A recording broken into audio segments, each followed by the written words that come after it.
me tell you about a great love of mine, snooker.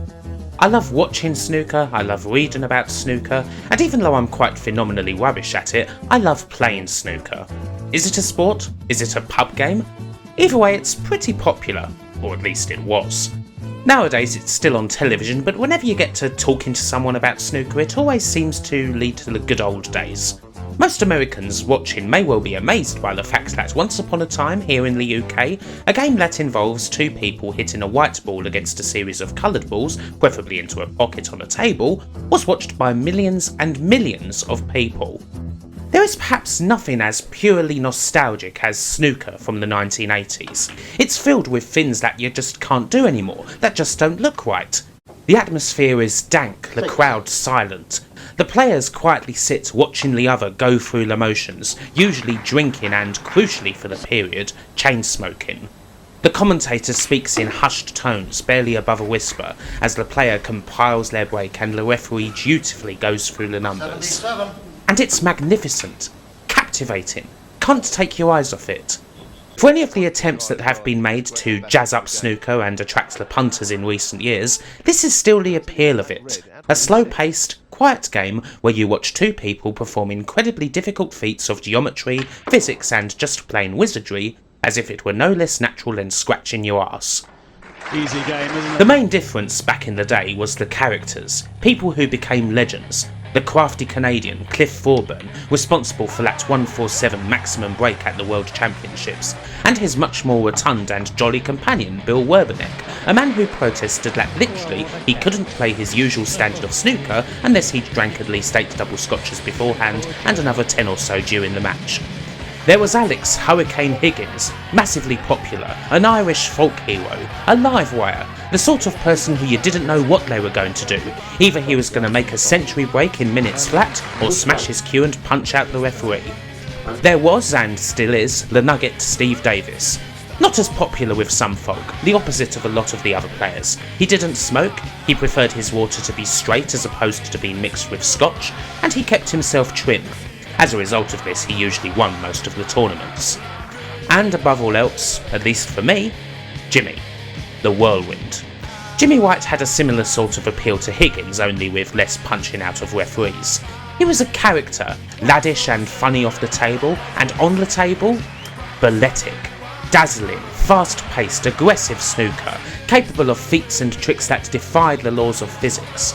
All that and with the story too, the behind-the-scenes woes of gambling and addiction, and the on-the-table saga of being the greatest player never to win the World Championship. He appeared in 6 finals and was always bested, usually by Davis's later successor, the robotic and uncompromising Stephen Hendry. In no less than 4 of those finals, Jimmy fell agonisingly short of this seemingly emotionless, brutalist Scottish plotting machine. Jimmy White summed up everything about the sport, the dazzling highs and the agonising, depressing lows. He was and remains my all-time favourite player. Even as he still trundles around the table to this day, the desire to finally win that title is still there, even if the required standard of skill is basically long gone. Most people bemoan that snooker has lost these characters over time, and that most players these days, with the notable exception of crowd favourite and typically dazzling troubled genius Ronnie O'Sullivan, are utterly boring. It's a shame really, seeing as today's players are something else entirely. They play the greatest standard of snooker that the sport's ever seen, and yet because they don't piss all their money up the wall or take the winner's cheque straight down to the local ladbrokes, that's still not quite good enough. What to say about that? I mean, there's not much to do about it, really. Snooker has just always attracted a certain type of person.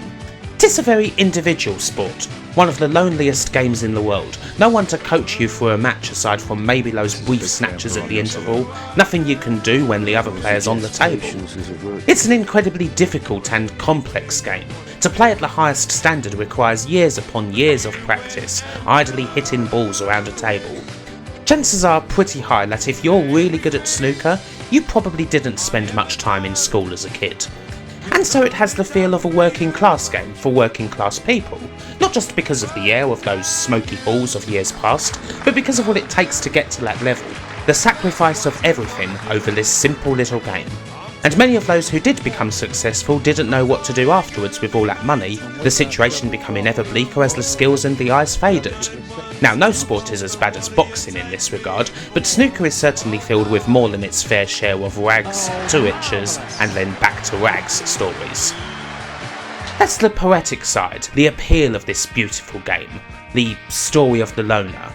What other things could a snooker player do aside from hit balls round some baize? Well, endorsement is a good enough way, and if that can be used as a link, however tenuous, to talk about the games at hand, then damn it, I'm game. The makeup of snooker no doubt made it kind of appealing to programmers, setting out to see how well they could emulate something using a game engine, and snooker, with its simple setting and angle-based antics, was certainly fair game for that. The job of creating the best snooker simulation ever made would fall to a man named Archer MacLean, once famous for well-received arcade games like Drop Zone. In the late 80s, he would make it his mission to create an accurate and fast snooker simulator in 3D. And somewhere along the way he picked up a quite considerably popular player to endorse it. And so we ended up with this, Jimmy White's Whirlwind Snooker, released for computers in 1991 and on consoles a couple of years or so later. A unique and truly brilliant sports sim. Why? Well, let's have a look.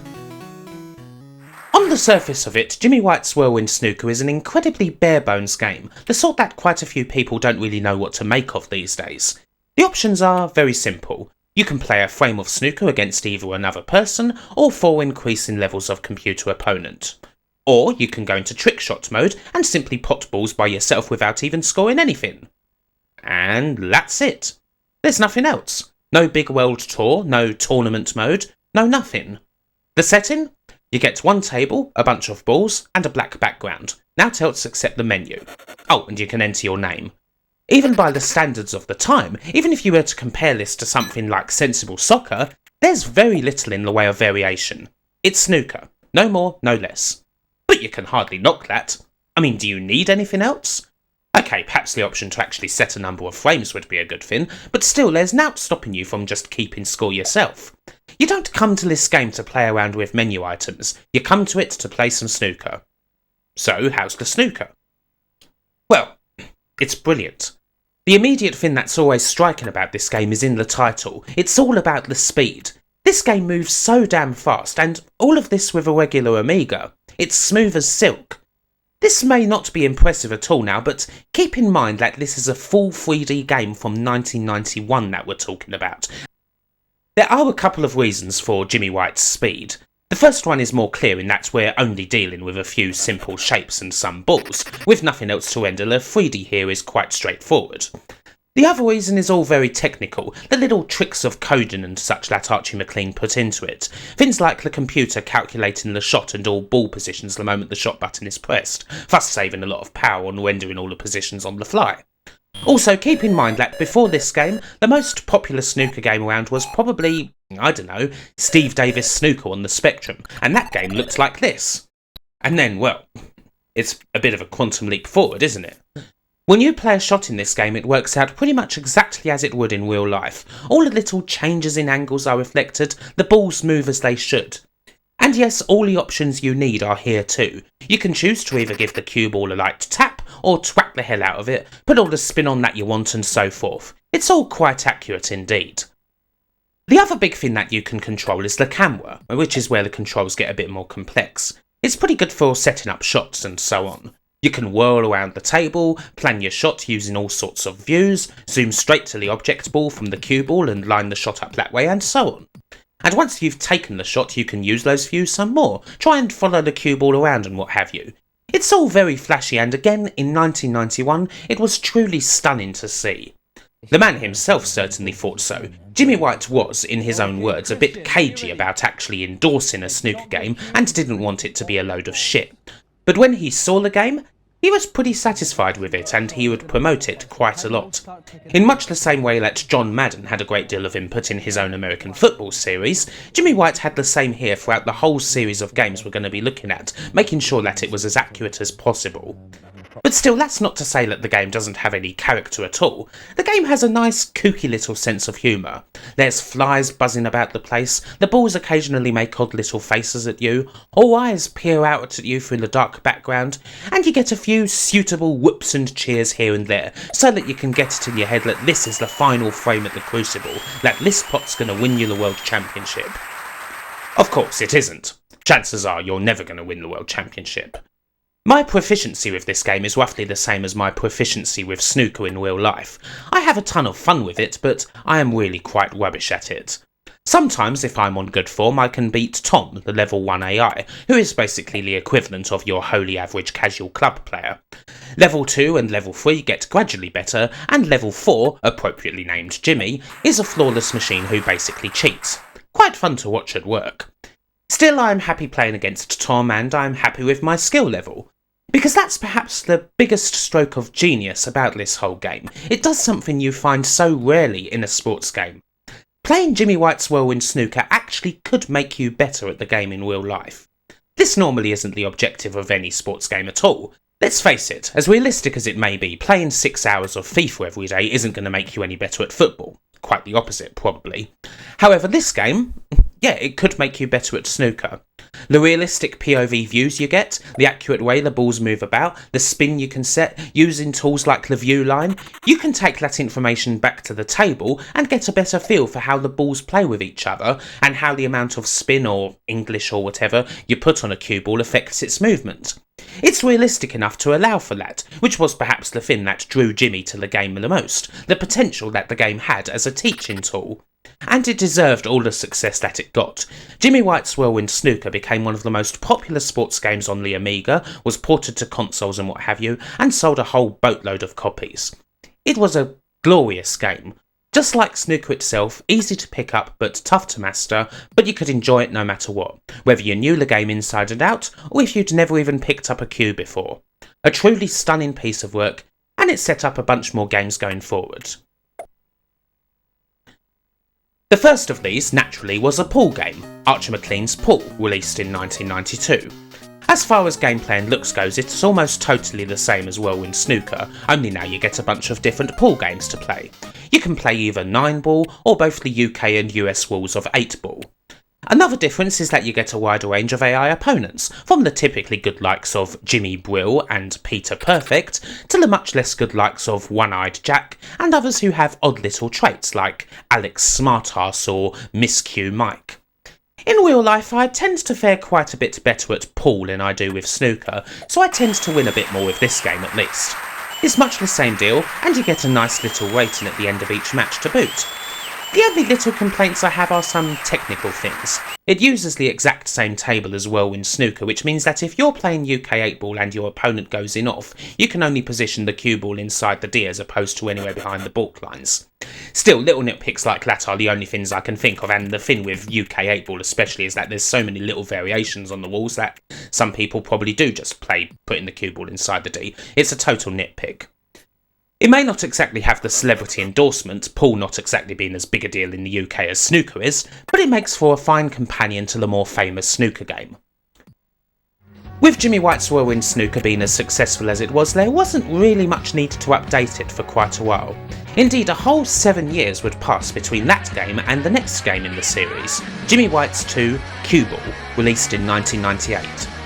It's intriguing to look at how the sport changed in that time, after 7 years of mostly Hendry dominance, now threatened by Jimmy White's natural successor, a then young talent by the name of Wonnie O'Sullivan, capable of scoring a maximum break in 5 minutes flat and highly popular with the crowds.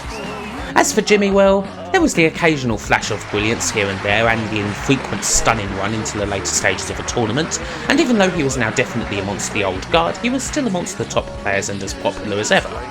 And so the partnership of MacLean, Jimmy and Virgin continuing was natural. Cueball aimed to be an update of Whirlwind, taking advantage of all the new 3D acceleration and what have you to make the game smoother than ever. The gimmick of Cueball, aside from the newfangled 3D, is that it takes place in what I presume to be Jimmy White's gaff. You have 2 different games rooms that you can walk around in, complete with all kinds of crap on the walls, mostly posters of the first game, truth be told. And you don't need 2 separate games either. This time around you can play both pool and snooker. The action here is as you'd expect, to be honest. As far as the gameplay goes and how true to life the game feels, it's superb. The balls move exactly as you think they should. Nothing feels out of place or anything when you take a shot. You still get the same range of opponents leading up to Jimmy himself, although they're all represented this time by the same floating pair of white-gloved hands. And the interface, truth be told, has barely changed at all from the first game, because honestly it didn't really need to. The presentation is a bit more of a mixed bag, as I'm not entirely sure that the whole moving about Jimmy White's games room gimmick works. It feels like a 3D tech demo that wouldn't have been all that impressive even back in 1998, to be honest. The constant background music is also really loud and annoying. You'll probably want to turn that shit off, actually. There's a couple of other little extras too. You can play darts. I love playing darts. Sadly, this dart game here doesn't work all that well. It's damn near impossible to aim the bloody thing. Stick to 180 on the spectrum. You can play drafts, or checkers I suppose, if you really care enough. My god, I'm so terrible at drafts, it's not even funny. The most fun extra, by far, is the ability to play Archer's old arcade game, Drop Zone. There's a cabinet here and everything. Cueball is a fun game and actually managed to get ports outside of the PC, like the first game. There's some silly foibles here and there, and it lacks a bit of the original's immediacy, but it's not bad, and once you get in for one game, it'll grip you just the same as the original did. In the end, everything that was brilliant about the first game is retained here, and as far as 3D updates go, that's a pretty damn good thing to have. For my money though, it's beaten by its lesser known sequel, Jimmy White's Cueball World from 2001. This was a PC only game, and while in many ways it is very similar to Cueball, it comes in a much tighter package. Focusing tightly on the balls for a second, it'd certainly be pretty hard to tell the difference between the two in terms of physics and what have you, although there is one notable addition in that you can actually play jump shots now, which you couldn't at all before. The main advantage this game has over Cueball is that it has the immediacy back again while still not fucking with any of the options. Cueball World takes you on a tour through various different locations, where you can play against a whole range of hands this time. Get yourself down to a beach, play on a ship overlooking Hong Kong, play on a James Bond supervillain's uncharted island, play against the undead. No matter where you are, the balls will be on the baize and ready for a good whacking. You'll be guided by Jimmy himself along the way, in a series of somewhat amusing videos that were probably filmed in about 30 minutes or so in some club or other. Are you ready for a world tour? And don't forget to bring your cue. All that rock didn't put you off then, now get a load of these stones. Try experimenting with a bit of spin. You didn't let the sun and surf go to your head, now you need a bit of culture at anchor pots. That was painful, never mind, have another go. My name's White, James White, and here's a real test of nerve. That all went a bit pear-shaped, didn't it? The other big addition to Cueball World, awesomely, is billiards, which can be quite fun to play if you fancy your chances at working out all the angles and whatnot. It's bloody hard, possibly even more challenging than snooker, but it's very satisfying when a shot goes according to plan. And of course there's the usual snooker, 9-ball and UK US 8-ball. And there's the other silly little things too. Darts is back and just as incomprehensible as it was previously, but you also get maze puzzles. You know, the ones you used to buy where you tilt it back and forth and try to get the little ball bear into the goal. And Fun War. Yes, there exists a game where you can simulate the fine art of Fun War, the world's most dangerous full contact sport. And you also get some stunt tables built for speed and points. You might dig these if you got a kick out of Lunar Pool for the NES back in the day. Cueball World didn't exactly get good write-ups at the time, largely due to it being very similar to the fairly popular Cueball, but if you're going to get one these days then I would go for this. For my money it might actually be the best of the whole series. This may or may not have something to do with me being fairly okay at it. I seem to win a lot more in Cueball World than I do any of the other games, at least when it comes to the pool side of things. I mean, naturally I'm still as shit at snooker as ever. And also it moves really fast, even faster than normal if you're on a powerful computer. This could be an issue, but when you're running the balls this fast, damn it if you don't actually feel just a teensy weensy little bit like the Whirlwind. And last of all, there's this little PS2 game here, Pool Paradise. Oddly enough, this one wasn't released for PCs at all. Again, it's pretty much the same game as Cueball World, only the options are a bit more stripped down. There's no viewing lines and you control the cue with the analog stick. This makes it a bit tougher on the whole actually. As you might expect, the main aim of the game is pool, and there's a whole ton of pool variations for you to play with, plus a load of opponents. The Jimmy White involvement here is kind of minimal. He's only here as the top opponent with something of a James Bond persona about him. As you might expect, he's as good as ever.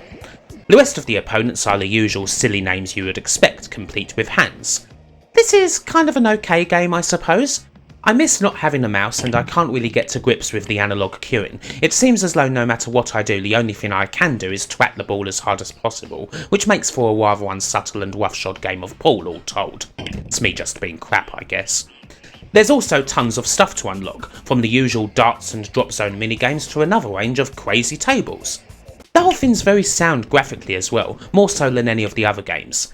It's not the most memorable title ever, to say the least, but it's an okay game of pool, even if Cueball World on the PC is certainly better. And hey, any game that lets you play a game of 9-ball with a GIMP surely can't be too bad. There's another version of this kicking about, an international edition released in 2006, but I don't have it on me and I'm not sure exactly how different it is to this game anyway. Plus that one doesn't seem to feature any Jimmy involvement, so no stilted cutscenes with an aging Cockney snooker player? No sales, sorry. So there you go, a whole range of Q games, most of them pretty good, sponsored by a legendary player who still has a name even if he's nowhere near the top of his game, but who actually played a solid part in his own series. Q game sims are a pretty solid part of the casual game repertoire.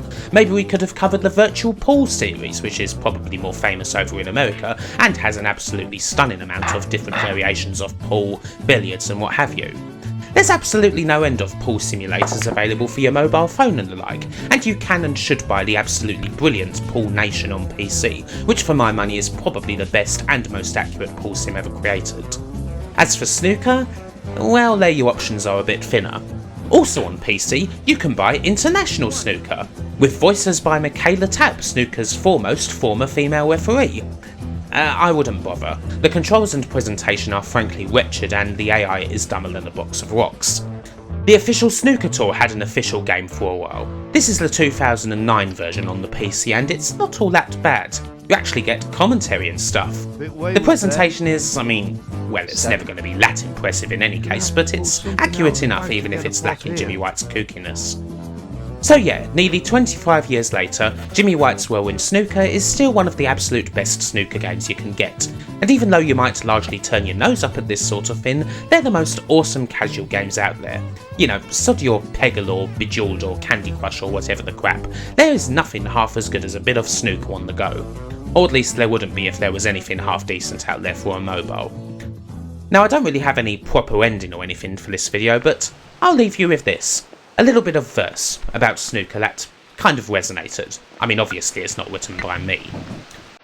We chased the 15 reds round a rectangle of light, the curtained afternoon rebuked a northern street. I should have been at school but chose instead to learn from chalking off the silence between a father and his son. The colours spurned the pockets, our breaks were left unmade, we sucked our pints slowly, stood the glasses side by side. We never did the big talk about the future or a girl, but spent many quiet hours in a darkened snooker hall. Good night.